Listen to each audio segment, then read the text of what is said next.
In the spring of 1844, the hills of Ireland were emerald green as clouds drifted across the painted skies. For a young Irishman, the future was filled with hope and promise. Joseph Scriven had completed his university education and returned to his home outside of Dublin.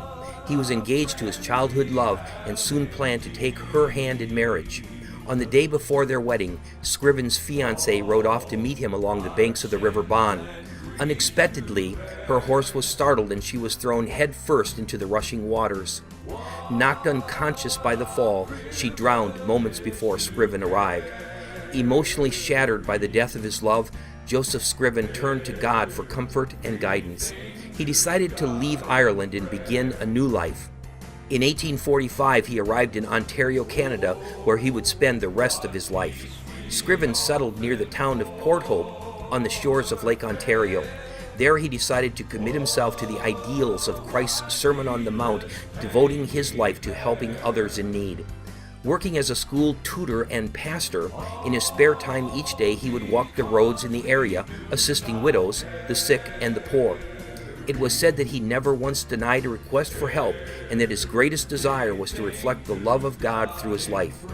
For nearly 40 years, Joseph Scriven was a living light of charity and faith in this small Canadian town, and for his acts of kindness, he came to be known as the Good Samaritan of Port Hope. He would only help the people who could not afford to pay. He helped others out of the goodness of his heart because of God's grace. Joseph Scriven spent many years tutoring the children of Robert Pangley, a retired British sea captain.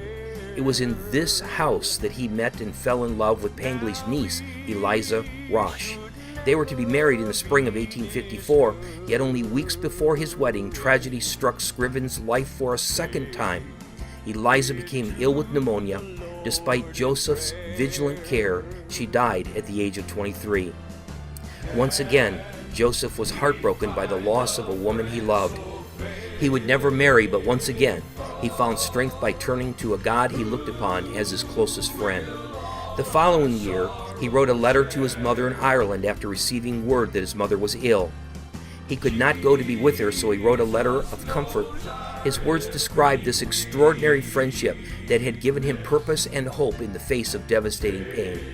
He ended his letter with the words of one of his poems that described his comforting friendship with Jesus. What a friend we have in Jesus, all our sins and griefs to bear.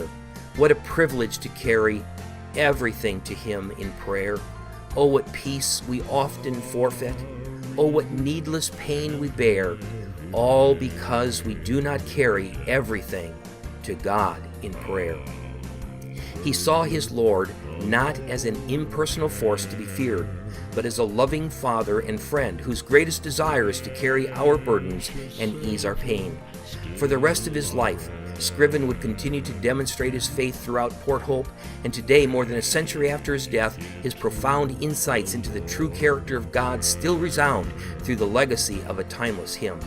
In simple yet eloquent language, Joseph Scriven, a man well acquainted with sorrow and loneliness, had defined for the world the essence of a right relationship with God. Joseph Scriven's poem was first published anonymously. Nearly a decade passed before Scriven revealed to a neighbor that he and the Lord had written it together. Today, What a Friend We Have in Jesus stands among the most beloved hymns ever penned.